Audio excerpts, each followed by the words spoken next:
Hello students, कैसे हैं आप सब। मैं कविता आईसीटी वर्चुअल क्लासेस में आपका स्वागत करती हूं और उम्मीद करती हूं आप सभी अच्छे होंगे और स्वस्थ होंगे।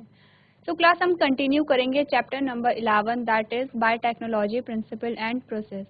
उसमें आज हम देखेंगे जो रिस्ट्रिक्शन एंडोन्यूक्लियस होते हैं उनकी कैसे हम नेमिंग कराते हैं, यानी कि जो रिस्ट्रिक्शन एंजाइम्स होते हैं उनका जो नामकरण है वो किस प्रकार से किया जाता है। तो उससे पहले हम एक क्विक रिवीजन कर लेंगे। तो आइए चलते हैं स्मार्ट बोर्ड की तरफ। तो क्लास प्रीवियस लेक्चर में हमने बात की थी जो रेस्ट्रिक्शन एंडोन्यूक्लियस होते हैं या रेस्ट्रिक्शन एंजाइम्स होते हैं उनकी जो डिस्कवरी है वो किस प्रकार से हुई है। तो यहाँ पे हमने एक डायग्राम के माध्यम से समझा था कि किस प्रकार से जो रिस्ट्रिक्शन एंडोन्यूक्लियस हैं या फिर रिस्ट्रिक्शन एंजाइम्स हैं वो हमने उनको डिस्कवर किया था। तो यहाँ पे हमने क्या देखा, एक बैक्टीरियल सेल देखी। बैक्टीरियल सेल में यहाँ पे क्या देखा गया, जब भी बैक्टीरिया पे जो वायरस है वो अटैक कर रहा था तो ये क्या करता है, अपना जो वायरल डीएनए है, यहाँ पे आप देखेंगे ये जो ब्लू कलर में आपको दिख रहा है, ये जो वायरल डीएनए है इसे ये बैक्टीरियल सेल के अंदर डाल देता है। तो ये जो वायरल डीएनए ये क्या करता है, ये ग्रोथ करता है और अपनी संख्या में वृद्धि करता है और धीरे धीरे बैक्टीरियल सेल को नष्ट कर देता है, यानी कि उसे डिस्ट्रॉय कर देता है। तो इस वायरल डीएनए से बचने के लिए बैक्टीरिया के पास एक एंजाइम था जिसे हम कहते हैं रिस्ट्रिक्शन एंजाइम। तो रिस्ट्रिक्शन एंजाइम्स क्या करता है, कुछ स्पेसिफिक साइट को पहचानता है, यानी कि उसमें कोई जैसे कि हम इसे ऐसा एग्जांपल ले लेते हैं कि हमने फॉर एग्जांपल हमारे पास एक कैंची है, वो इस प्रकार की कैंची है कि जहाँ पे भी उसे लाल कलर दिखता है वो वहाँ पे काट देती है। तो अब वो कुछ भी चीज़ उसके सामने आए, जहाँ पे भी उसे लाल कलर दिखा, रेड कलर दिखा, वहाँ पे वो क्या कर देती हैं, काट देती हैं। कुछ इसी प्रकार का क्या होता है रिस्ट्रिक्शन एंजाइम्स में होता है। ये क्या करते हैं, कुछ स्पेसिफिक साइट होते हैं उन्हें पहचानते हैं और वहाँ पे क्या कर देते हैं, काट देते हैं। तो जो रेस्ट्रिक्शन एंजाइम्स है, हमने कहा है बहुत सारे रेस्ट्रिक्शन एंजाइम्स हमारे पास होते हैं और अलग अलग जो एंजाइम होता है उसकी जो पहचाने की जो साइट होती है, जिसे हमने क्या कहा था, रिकॉग्निशन साइट कहा था, वो क्या होती है, अलग अलग प्रकार की होती है। फॉर एग्जाम्पल हमने कहा हमने एक सीजर लिया, उसकी जो रिकॉग्निशन साइट थी वो क्या था, रेड कलर था। फिर हमने कहा जो दूसरा जो हमारे पास सीजर था उसका जो रिकॉग्निशन साइट है वो क्या था, येलो कलर था। तो ये हम एक ऐसा एग्जाम्पल ले रहे हैं। बट जो यहाँ पे रेस्ट्रिक्शन एंजाइम्स होते हैं वो क्या पहचानते हैं, यहाँ पे न्यूक्लियोटाइड के सीक्वेंस को पहचानते हैं। हर एक एंजाइम्स का क्या होता है, अलग अलग रिकॉग्निशन साइट होती है। तो इसने क्या किया कि वायरल डीएनए में उस सीक्वेंस को पहचाना और यहाँ पे उसे काट दिया, यानी कि उसके क्या कर दिए, पीसेस कर दिए। तो जैसे ही पीसेस किए जो वायरल डीएनए था वो इनएक्टिव हो जाता है और यहाँ पे जो बैक्टीरियल सेल को ये क्या करता है, सुरक्षा प्रदान करता है। लेकिन हमारे पास क्वेश्चन आया था कि यदि इसने क्या किया, वायरल डीएनए में सीक्वेंस को पहचाना, तो ये भी तो हो सकता है कि जो बैक्टीरिया का जो अपना डीएनए है, अपना जो जेनेटिक मटेरियल है, उसे भी ये जो एंजाइम है वो पहचान ले और उसके भी क्या कर दे, पीसेस कर ले। ये क्या है, ये हमारे पास क्या आया, ये बैक्टीरिया का जेनेटिक मटेरियल है। तो कुछ ऐसी साइट भी यहाँ पे हो सकती हैं जो कि रेस्ट्रिक्शन एंजाइम उसे पहचानेगा, रिकॉग्नाइज करेगा और वहाँ पे उसे काट देगा। तो इस प्रकार क्या होगा, जो बैक्टीरिया का जो डीएनए है वो भी डिस्ट्रॉय हो जाएगा। तो यहाँ पे बैक्टीरिया के पास एक और एंजाइम होता है जिसे हमने कहा था मिथाइलेज। क्या करता है मिथाइलेज, मिथाइलेज ने जहाँ जहाँ पे इस बैक्टीरिया के जहाँ पे रिकॉग्निशन साइट थी वहाँ पे इसने मिथाइल ग्रुप को यहाँ पे ऐड कर दिया। कौन होता है मिथाइल ग्रुप, ये जो CH3 आपको दिखाई दे रहा है ये क्या है, मिथाइल ग्रुप है। और वहाँ पे ये क्या करेगा, जो रिस्ट्रिक्शन एंजाइम्स है वहाँ पे इनकी रिकॉग्निशन साइट में मिथाइल ग्रुप को ऐड कर देता है, जिससे एंजाइम्स अपनी रिकॉग्निशन साइट को नहीं पहचान पाते हैं और बैक्टीरियल डीएनए यहाँ पे या बैक्टीरिया का जो जेनेटिक मटेरियल है वो यहाँ पे सेफ रहता है। तो यहाँ से हमने क्या निकाला, हमें क्या मिला, यहाँ से रिस्ट्रिक्शन एंजाइम्स मिले, इस प्रकार के एंजाइम्स जो न्यूक्लियोटाइड को पहचानते हैं और वहाँ पे उन्हें काट देते हैं। अभी तक हमने क्या बात की थी, हम क्या पढ़ रहे थे, हम देख रहे थे कि हमें डीएनए को एक ऑर्गेनिज्म से निकाल के दूसरे में डालना है। हमने क्या किया, सबसे पहले डीएनए को निकाला। हमने ए का जो डीएनए पीस ऑफ डीएनए है वो बी में डालना है, तो हमने ए से डीएनए निकाला, आइसोलेशन की। आइसोलेशन करके फिर डीएनए के हमने पीस किए क्योंकि हमें अपना जीन ऑफ इंटरेस्ट चाहिए, फिर हमने उसके पीस किए तो अब हमें क्या करना है, उन पीसेस को अलग अलग करना है, तो जेल इलेक्ट्रोफोरेसिस हमने की। अब हमारे पास जीन ऑफ इंटरेस्ट आ गया है, अब हमने क्या करना है, उस जीन ऑफ इंटरेस्ट को, उस पीस ऑफ डीएनए को बी में डाल देना है। तो उससे पहले हमने रिस्ट्रिक्शन एंजाइम्स के बारे में पढ़ा कि रिस्ट्रिक्शन एंजाइम्स की जो उत्पत्ति है, जो डिस्कवरी है, वो कहाँ से हुई है। तो जो रिस्ट्रिक्शन एंजाइम्स है कहाँ पाए जाते हैं, वो हमने कहा था प्रोकैरियोट्स में पाए जाते हैं। यहाँ से जो रिस्ट्रिक्शन एंजाइम हमें मिले, इन एंजाइम्स का यूज हमने कहाँ पे किया, डीएनए को काटने के लिए किया। प्लस जब हम पढ़ेंगे आगे वेक्टर के बारे में, हमने थोड़ा बहुत वेक्टर के बारे में पढ़ लिया है, तो वेक्टर की जो कटिंग होती है वहाँ पे भी क्या होता है, इन्हीं रिस्ट्रिक्शन एंजाइम्स का यूज होता है। और उसके बाद जो हमने देखा, जो डीएनए की जब हमने आइसोलेशन किया था, तो आइसोलेशन के बाद हमने क्या किया, जब डीएनए की कटिंग की थी तो इन्हीं रेस्ट्रिक्शन एंजाइम्स को यूज किया था, क्योंकि ये क्या कर रहे थे, न्यूक्लियोटाइड के सीक्वेंस को पहचानते हैं और वहाँ पे क्या करते हैं, डीएनए को अलग अलग पार्ट में काट देते हैं। यहाँ तक की बात हमने अब तक कर ली थी। आज जो हमारा टॉपिक आता है वो आता है नेमिंग ऑफ रिस्ट्रिक्शन एंजाइम्स। अब जो रिस्ट्रिक्शन एंजाइम्स हैं उसके जो नाम है वो किस प्रकार से रखे गए हैं। तो उससे पहले हमारे पास हम देखेंगे, हमारा जो एक एग्जाम्पल हमारे पास आता है रिस्ट्रिक्शन एंजाइम्स का, ECOR1। क्या है हमारे पास आया, ECOR1 हमारे पास है। ये एक एंडोन्यूक्लियस का एग्जाम्पल है। अब हम देखेंगे कि ये जो ECOR1 है, इसका जो नाम है, ये किस प्रकार से इसका नाम रखा गया है। तो आप सबसे पहले पढ़ेंगे रिस्ट्रिक्शन एंजाइम्स के बारे में, तो आप जानेंगे इन द ईयर 1963, यानी कि 1963 में 2 enzymes responsible for restricting the growth of bacteriophage in Escherichia coli। क्या हुआ यहाँ पे कि 1963 में 2 एंजाइम्स की यहाँ पे डिस्कवरी हुई। वो एंजाइम्स क्या कर रहे थे, जो बैक्टीरियोफाज है, क्या है बैक्टीरियोफाज, जो वायरल डीएनए है, जो वायरस का जो डीएनए है उसे हमने क्या कहा, बैक्टीरियोफाज कहा। तो ये क्या कर रहे थे, बैक्टीरियोफाज की वृद्धि को रोक रहे थे, और किस में रोक रहे थे, एस्चेरिचिया कोलाई में। उसके बाद हमने देखा कि वन ऑफ दीज, यानी कि इनमें से एक क्या कर रहा था, add methyl group to DNA. इनमें से एक एंजाइम क्या कर रहा था, जो बैक्टीरिया के डीएनए में मिथाइल को ऐड कर रहा था, और दूसरा क्या कर रहा था, अदर कट डीएनए। दूसरा क्या कर रहा था, डीएनए को काट रहा था। किसकी डीएनए को काट रहा था, वायरल डीएनए को काट रहा था। ये बात अभी तक हमने कर ली है। और उसे हमने क्या कहा, जो डीएनए को काट रहा था, रिस्ट्रिक्शन एंडोन्यूक्लियस कहा। तो यहाँ पे हमने इसे क्या कहा, रिस्ट्रिक्शन एंडोन्यूक्लियस, क्योंकि किसे काट रहा है, एंडोन्यूक्लियस को काट रहा है। उसके बाद आप देखेंगे the first restriction endonuclease Hind second whose functioning depend on a specific DNA nucleotide sequence was isolated and characterized 5 years later। क्या हो रहा है यहाँ पे, क्या बताया जा रहा है कि जो सबसे पहला जो रिस्ट्रिक्शन एंजाइम्स है वो क्या है, हिंद सेकंड है। आपको ये बहुत इंपॉर्टेंट है, आपको यहाँ पे स्टार करना है, आपको याद रखना है कि जो पहला रिस्ट्रिक्शन एंजाइम्स है कौन है, हिंद सेकंड है। उसके बाद आपको बताया गया कि इसकी जो फंक्शनिंग है, यानी कि ये क्या करता है, स्पेसिफिक साइट को पहचानता है और वहीं से क्या करेगा, डीएनए है या पीस ऑफ डीएनए को काटेगा, क्योंकि ये हम पहले ही पढ़ चुके हैं। नेक्स्ट आप देखेंगे it was found that Hind second always cut DNA molecule at a particular point by recognising a specific sequence of 6 base pair. ये बात अभी तक हमने कर ली है कि जो रिस्ट्रिक्शन एंजाइम्स होते हैं वो इस स्पेसिफिक जगह से काटते हैं, विशिष्ट जगह से काटते हैं, जहाँ पे उनकी क्या होगी, रिकॉग्निशन साइट होगी। These specific base sequence is known as recognition site, यानी जहाँ से ये जहाँ जिन सीक्वेंस को ये पहचानते हैं, जिस विशिष्ट जगह को ये पहचानते हैं, उसे हम क्या कहते हैं, रिकॉग्निशन सीक्वेंस कहते हैं या रिकॉग्निशन साइट कहते हैं।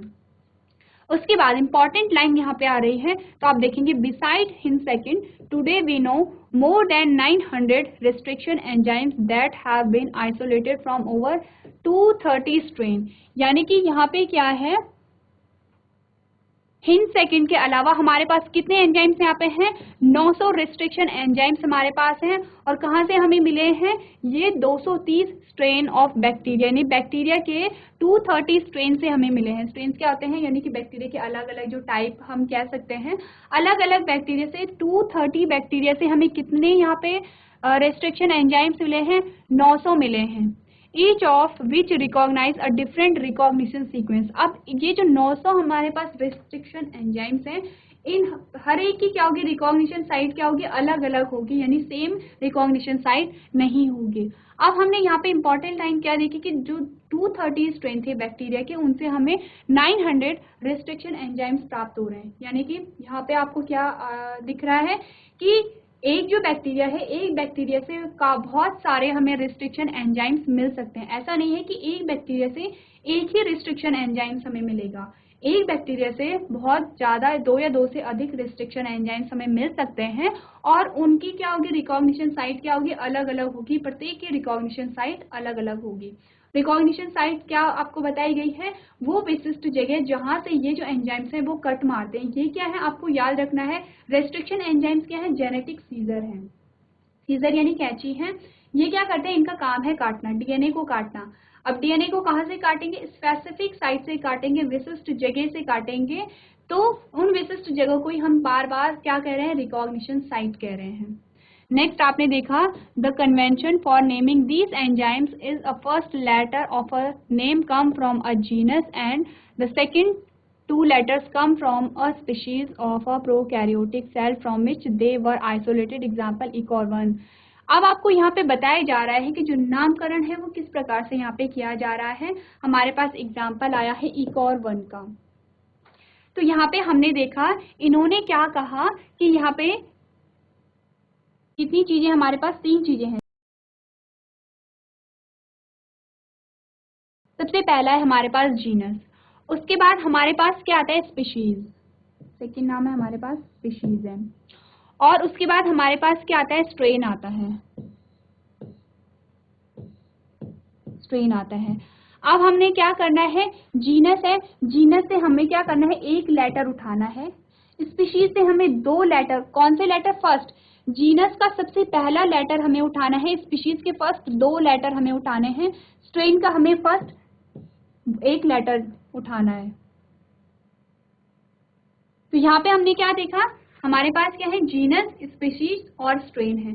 तो जीनस से हमें जीनस का जो फर्स्ट लेटर है वो लेना है, स्पीशीज का जो फर्स्ट 2 लेटर है वो लेने हैं, और स्ट्रेन का जो फर्स्ट लेटर है वो हमें लेना है। किस प्रकार लेना है, हमारे पास एग्जाम्पल यहाँ पे है एस्चेरिचिया कोलाई RY13। तो यहाँ पे क्या हुआ, जो एस्चेरिचिया है वो क्या है, यहाँ पे जीनस है, कोलाई क्या है, स्पीशीज है, RY13 यहाँ पे क्या है, स्ट्रेन है। इससे हमने पहला वर्ड लिया, तो पहला वर्ड हमने क्या लिया, इससे हमने पहला वर्ड क्या लिया, ई लिया। अब हमें ये जो कोलाई है, कोलाई से हमें क्या है, ये क्या है, स्पीशीज है, इससे हमें 2 वर्ड लेने हैं। तो 2 वर्ड हमने क्या लिए, CO लिए, यानी कि CO हमने यहाँ पे लिया। अब जो स्ट्रेन है, स्ट्रेन का हमें फर्स्ट वर्ड लेना है, स्ट्रेन का हमने फर्स्ट वर्ड लेना है। क्या हमारे पास बना, इकॉर हमारे पास बन गया। अब ये जो फर्स्ट है, ये इकॉर फर्स्ट क्या है, ये सीक्वेंस को बताता है कि ये कब कब इसे डिस्कवर किया गया। इकॉर फर्स्ट अगर यहाँ पे है तो इसका मतलब इसे फर्स्ट में यहाँ पे डिस्कवर किया गया है।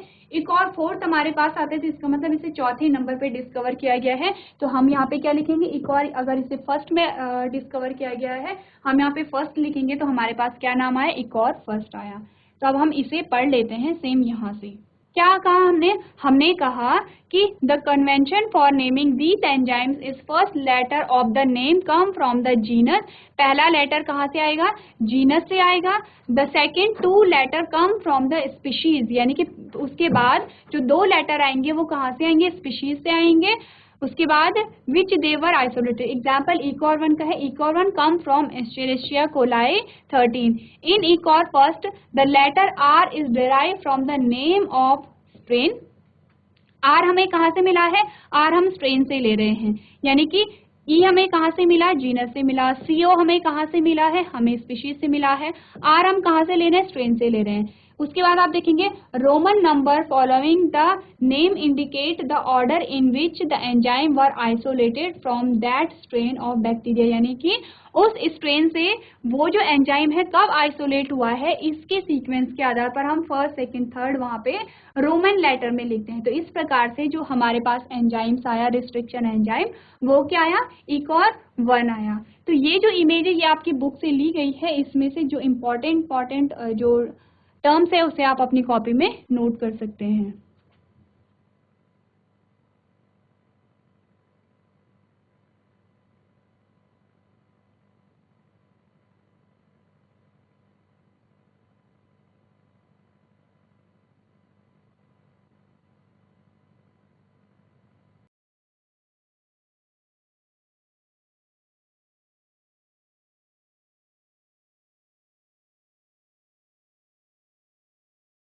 चलिए, इसके बाद जो नेक्स्ट हमारे पास टॉपिक आता है, अब हम देखेंगे जो रेस्ट्रिक्शन एंजाइम से हमने जान लिया क्या होते हैं, कहाँ से हमने इसे आइसोलेट किया है, यानी कि इन एंजाइम्स की डिस्कवरी किस प्रकार से हुई है, ये जो एंजाइम्स हैं इनका नामकरण किस प्रकार से यहाँ पे रखा जाता है। अब हम जानेंगे कि जब भी रिस्ट्रिक्शन एंजाइम्स काटते हैं डीएनए, पीस ऑफ डीएनए को काटेंगे, तो ये क्या करेंगे, पैलिंड्रोम सीक्वेंस को ही काटते हैं। तो क्या होते हैं पैलिंड्रोम सीक्वेंस?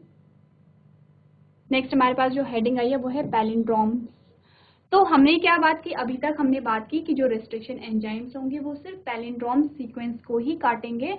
तो यहाँ पे हम जानेंगे पैलिंड्रोम्स क्या होते हैं। आपने देखा palindromes are the group of word that read the same forward and backward. यानी कि जो पैलिंड्रोम होता है ये क्या होते हैं, कुछ शब्दों का ऐसा समूह होता है जिसे आगे से पढ़ो या पीछे से पढ़ो सेम ही पढ़े जाते हैं। यानी कि यहाँ पे हमारे पास एग्जाम्पल क्या है, मैडम है। मैडम की स्पेलिंग आप पढ़ेंगे तो MADAM। अगर आप यहाँ से पढ़ रहे, अब अगर आप पीछे को पढ़ोगे तो आप पढ़ोगे MADAM। यानी कि अगर आप आगे से पढ़ोगे तो सेम स्पेलिंग आती है, पीछे से पढ़ोगे तो सेम स्पेलिंग आती है। इस प्रकार के जो ग्रुप होता है वर्ड का उसे हम क्या कहते हैं, पैलिंड्रोम कहते हैं। तो आपकी बुक में एग्जाम्पल दिया है मलयालम का, यहाँ पे आपकी बुक में दिया गया है मलयालम।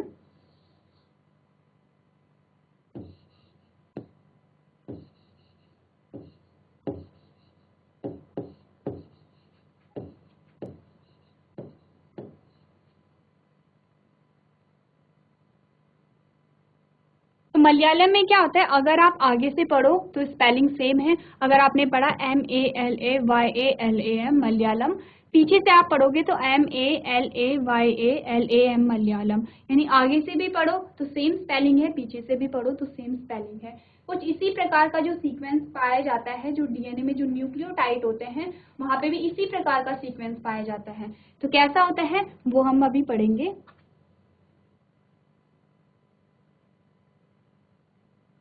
यहाँ पे आप देखेंगे in molecular biology palindromic sequence are refer to as the sequence of nucleotide in the DNA duplex or RNA where the sequence in one strand is same as the complementary sequence of the other strand when read from the same direction on both the strand either 5 to 3 or 3 to 5। अब यहाँ पे क्या होता है, यहाँ पे जो palindrome sequence होता है ये डीएनए में भी पाया जाता है। इसमें न्यूक्लियोटाइड का जो सीक्वेंस होता है वो कुछ इसी प्रकार का होता है। तो हमारे पास दो स्ट्रैंड आते हैं डीएनए के। सबसे पहला क्या आता है 5' to 3', क्या आता है 5' to 3'।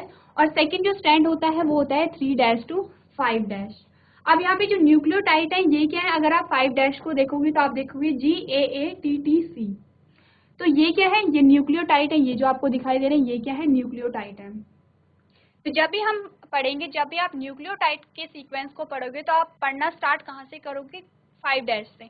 चाहे आप ये वाला स्ट्रैंड पढ़ रहे हो चाहे आप इस वाले को पढ़ रहे हो, कहाँ से पढ़ोगे आप 5' से पढ़ोगे। तो 5' से अगर हम ऊपर वाले को पढ़ेंगे तो हम क्या पढ़ेंगे GAATTC।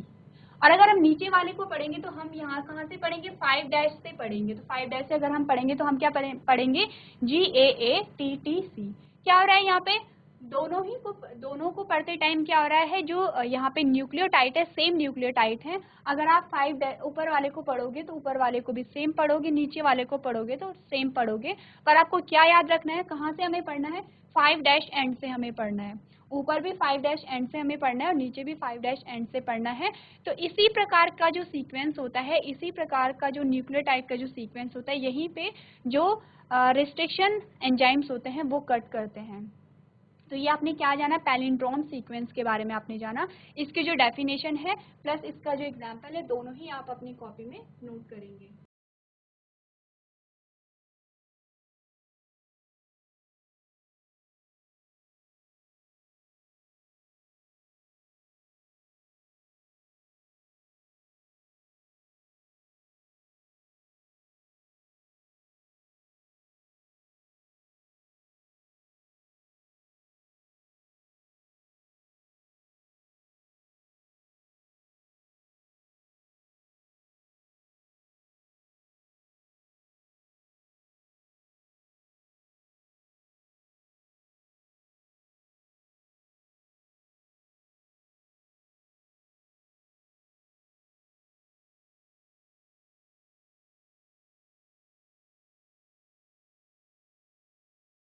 चलिए अब हम जान लेते हैं ये जो न्यूक्लियोटाइड है इसका जो सीक्वेंस है किस प्रकार से डीएनए में अरेंज रहते हैं। इसका हम हल्का सा एक यहाँ पे आइडिया ले लेते हैं। तो यहाँ पे आप देखेंगे the DNA double helix consist of 2 complementary strand running anti parallel to each other. यहाँ पे क्या बताया जा रहा है, जो डीएनए है वो डबल स्ट्रैंड से बना है। ये हम पढ़ते आ रहे हैं, जैसे कि आप इमेज में देखेंगे क्या है, डबल स्ट्रैंड है, 2 स्ट्रैंड हमें देखने को यहाँ पे मिल रहे हैं। उसके बाद आप देखेंगे the adenine always pair with the thymine, यानी कि क्या होगा, जो एडेनिन होता है वो हमेशा किससे पेयर रहेगा, वो थाइमीन से रहेगा। ए किससे पेयर करेगा, थाइमीन से पेयर करेगा, और आरएनए में किससे करेगा, यूरेसिल से करेगा। एडेनिन, ए क्या इंडिकेट कर रहा है, एडेनिन को कर रहा है, और टी किसे इंडिकेट कर रहा है, थाइमीन को कर रहा है। उसी प्रकार से हमने क्या देखा, हमने देखा guanine pairs with the cytosine, यानी कि यहाँ पे जो जी होगा वो किससे पेयर करेगा, वो साइटोसिन से यहाँ पे पेयर करेगा। अब आपको थोड़ा थोड़ा आइडिया लग गया होगा कि जो एडेनिन है वो थाइमीन से पेयर करेगा, जो ग्वानिन है वो साइटोसिन से यहाँ पे पेयर होगा। A strand is said to have a palindromic sequence if the sequence of the nucleotide is the same as the reverse of its complement, यानी कि यहाँ पे यही आपको बताया जा रहा है कि न्यूक्लियोटाइड का जो सीक्वेंस है, यानी कि हम जो दोनों ही स्ट्रैंड में अगर हम 5' से पढ़ना शुरू करते हैं, और अगर 5' से पढ़ने पर दोनों स्ट्रैंड का जो न्यूक्लियोटाइड का जो सीक्वेंस है वो सेम आता है, तो उसे हम क्या कहते हैं, पैलिंड्रोमिक सीक्वेंस कहते हैं। उसके बाद हमारे पास एग्जाम्पल है ACCTAGGT इज अ पैलिंड्रोम। अब ये क्या है, ACCTAGGT, ये एक पैलिंड्रोम है।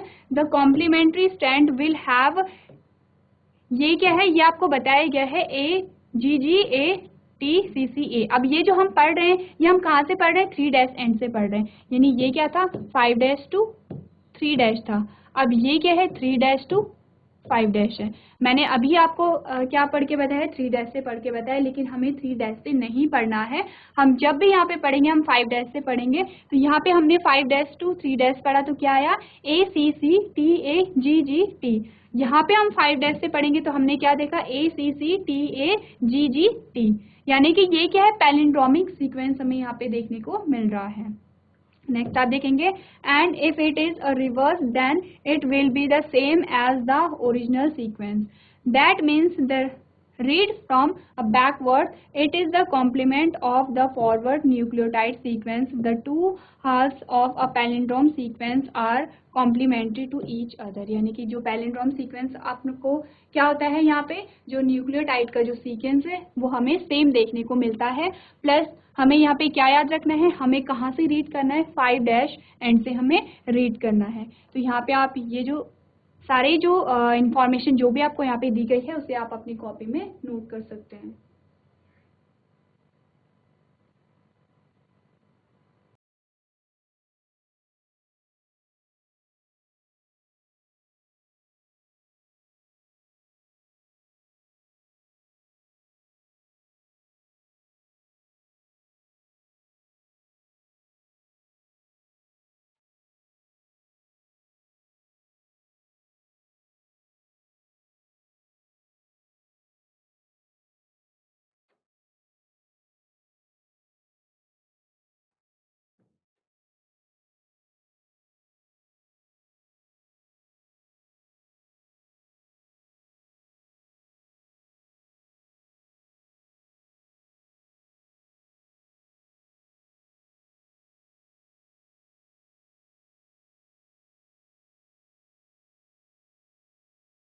चलिए, तो ये हमने जाना कि जो डीएनए है, डीएनए में जो न्यूक्लियोटाइड का सीक्वेंस किस प्रकार से होता है। जैसे कि आप यहाँ पे इमेज में भी देख सकते हैं, जो एडेनिन है वो यहाँ पे थाइमीन से कनेक्टेड है, जो यहाँ पे ग्वानिन है वो यहाँ पे साइटोसिन से यहाँ पे कनेक्टेड है।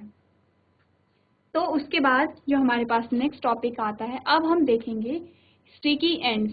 इसे पढ़ने से पहले अब हम देखेंगे यहाँ पे क्या आता है, जो रिस्ट्रिक्शन एंजाइम्स होते हैं वो कटिंग 2 प्रकार से करते हैं। किस प्रकार से करेंगे वो हम यहाँ पे देखेंगे। सबसे पहले आपको ये इमेज देखनी है। इमेज में आपने क्या है, आपको ये जो है डीएनए के डबल स्ट्रैंड हमें देखने को मिले हैं।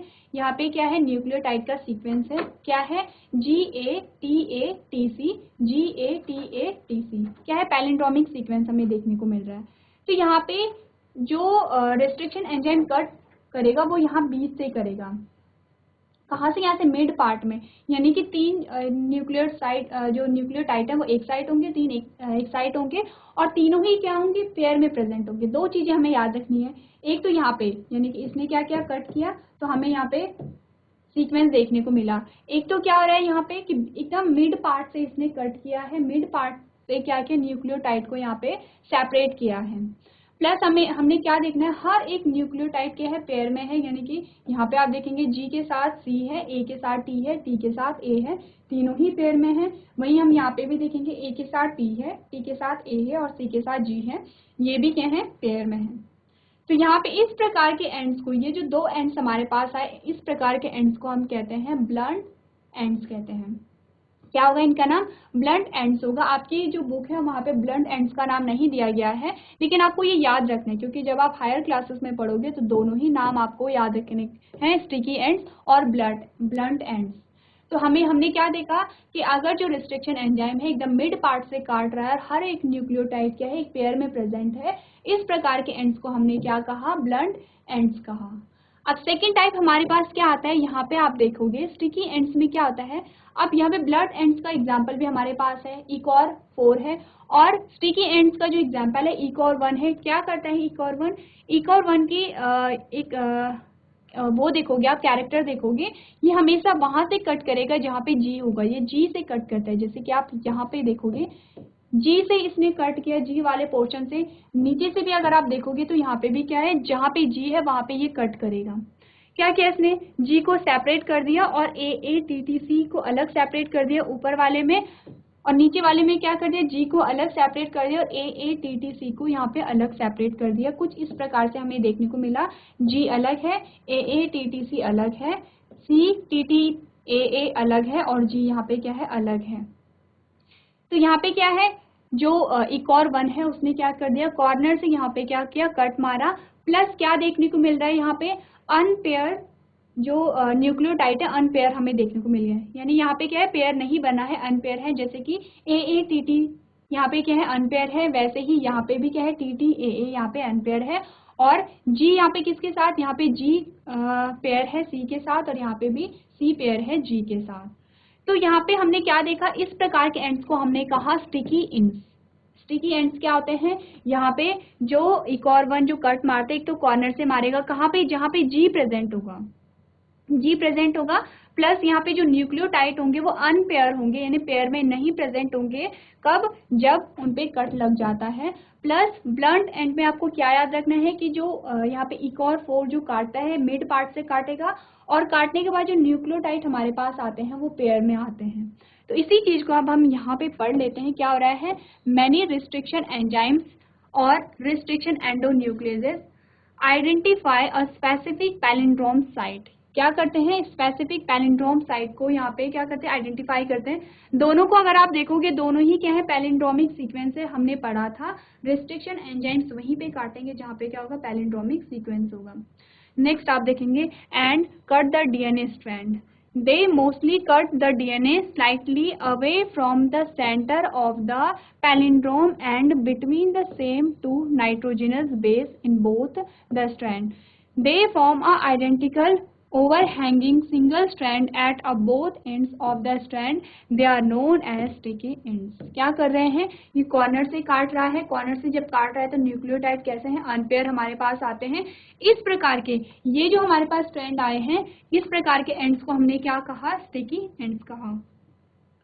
नेक्स्ट आप देखेंगे due to their tendency to easily pair with the complementary strand and form hydrogen bonds. अब ये जो अनपेयर यहाँ पे न्यूक्लियोटाइड है, कोई भी चीज अनपेयर होती है। हमने इलेक्ट्रॉन के बारे में पढ़ा, अगर कोई इलेक्ट्रॉन अनपेयर है क्या करेगा? वो पेयर बनाने के लिए बहुत ज्यादा एक्टिव रहता है। इसी प्रकार से हमारे जो स्टिकी एंड्स हैं, स्टिकी एंड्स में जो न्यूक्लियोटाइड है कैसे हैं? अनपेयर है। ये भी क्या करेंगे? पेयर बनाने के लिए बहुत ज्यादा एक्साइटेड रहेंगे और बहुत जल्दी से ये क्या कर लेते हैं? अपने साथ पेयर बना लेते हैं। तो हमारे पास जब हम पढ़ रहे हैं जेनेटिक इंजीनियरिंग, जेनेटिक इंजीनियरिंग में हम किसके बारे में पढ़ेंगे? हम पढ़ेंगे स्टिकी एंड्स के बारे में। यानी कि स्टिकी एंड से क्या होगा? स्टिकी एंड्स के बारे में हम क्यों पढ़ रहे हैं? अब हम जानेंगे, अभी तक हमने क्या पढ़ा, अभी तक हम पढ़ रहे हैं रिस्ट्रिक्शन एंजाइम्स के बारे में। हमने देखा किस प्रकार से उन्हें डिस्कवर किया गया है, उसके बाद हमने देखा कि किस प्रकार से जो रिस्ट्रिक्शन एंजाइम्स हैं वो जो रिकॉग्निशन साइट है उसे पहचानते हैं। अब हमने देखा कि किस प्रकार से ये काटते हैं पीस ऑफ डीएनए को, तो दो प्रकार से काटते हैं। हमारे पास ब्लंट एंड्स आए। अगर जो ब्लंट एंड्स हैं वहाँ पे क्या है, जो न्यूक्लियोटाइड है वो पेयर्ड है पूरे, और स्टिकी एंड्स में क्या है, अनपेयर्ड क्या है, न्यूक्लियोटाइड है। हमारा जो काम आधा छूटा था, कहाँ पे छूटा था, हमने जीन ऑफ इंटरेस्ट को हमने निकाल लिया था। अब हमें क्या करना है, उसे बी में डालना है, ऑर्गेनिज्म बी में डालना है। हमने क्या कहा था, दो तरीके हमने कहा थे ए से और बी में डालने के लिए। हमने कहा था एक तो डायरेक्ट है, एक इनडायरेक्ट है। इनडायरेक्ट में हमने बात किसकी की थी, वेक्टर की थी। अब हमें वेक्टर में क्या काम करना था, वेक्टर में हमने कहा कि हमने अपने पीस ऑफ डीएनए को डालना है, उसके अंदर डालना है, और वेक्टर को बी के अंदर डालना है। उसके बाद हमने वेक्टर को बी के अंदर डालना है जिससे हमारा जो जीन ऑफ इंटरेस्ट है वो अंदर यहाँ पे इंसर्ट हो जाए। तो हमें क्या करना है, अब हमें वेक्टर के बारे में पढ़ना है कि किस प्रकार से जो जीन ऑफ इंटरेस्ट है हम वेक्टर के अंदर उसे डालते हैं। उससे पहले आपने क्या करना है, जो स्टिकी एंड्स के बारे में आपको बताया गया है वो सारी ही चीजें आप अपनी कॉपी में नोट करेंगे। साथ ही आपको ये इमेज भी ड्रॉ करनी है कि किस प्रकार से हमारे पास ब्लंट एंड्स और स्टिकी एंड्स आ रहे हैं। दोनों ही एंड्स को आपको पढ़ना है क्योंकि दोनों ही एंड्स यहाँ पे क्या है, इंपॉर्टेंट है।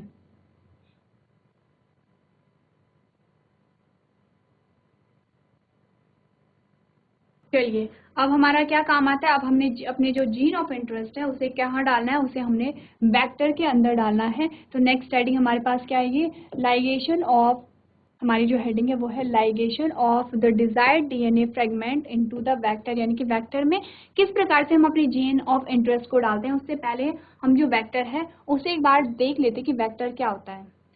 वेक्टर के बारे में हमने जान लिया था कि वेक्टर क्या होता है, आप पढ़ेंगे it is any DNA molecule that is responsible for the carrying of the desired gene that needs to be inserted into the host organism, for example plasmid. अब वेक्टर का हमारे पास सबसे पहले क्या एग्जांपल आता है, प्लाज्मिड आता है। यहाँ पे क्या आता है, जो वेक्टर है, हम यहाँ पे एग्जांपल में प्लाज्मिड ले लेते हैं। तो हमने क्या देखा, जो वेक्टर है, वेक्टर क्या है, डीएनए मॉलिक्यूल्स होता है जो क्या करता है, डिजायर्ड डीएनए को एक ऑर्गेनिज्म से दूसरे ऑर्गेनिज्म में डालने के लिए हम यूज करते हैं। और हमारे पास एग्जांपल आया प्लाज्मिड का। आप पढ़ेंगे the plasmid is an extra chromosomal autosomally replicating genetic content that is present in the bacterial and is different from the other chromosomal DNA। क्या होता है वेक्टर, कहाँ पे प्रेजेंट होता है, बैक्टीरिया में प्रेजेंट होता है, एक्स्ट्रा जो जेनेटिक मटेरियल के रूप में यहाँ पे प्रेजेंट होता है। बैक्टीरियल डीएनए क्या है, ये बैक्टीरियल डीएनए है, ये क्या है, एक्स्ट्रा जेनेटिक मटेरियल है या फिर एक्स्ट्रा डीएनए है, जिसे हमने क्या कहा था, प्लाज्मिड कहा था। इस प्रकार का स्ट्रक्चर हमें प्लाज्मिड का देखने को मिलता है। तो ये क्या है, ये हमारे पास एज अ वेक्टर इसे हम यूज कर रहे हैं, जिसे हमने क्या कहा, प्लाज्मिड कहा। तो आप प्लाज्मिड की जो डेफिनेशन है उसे अपनी कॉपी में नोट करेंगे। सो क्लास, आज के सेशन में हम इतना ही करेंगे। इसके आगे वाले सेशन में हम जानेंगे कि वेक्टर के अंदर हम किस प्रकार से अपना जीन ऑफ इंटरेस्ट है उसे इंसर्ट करते हैं। तो अभी तक क्लास में बने रहने के लिए आपका धन्यवाद।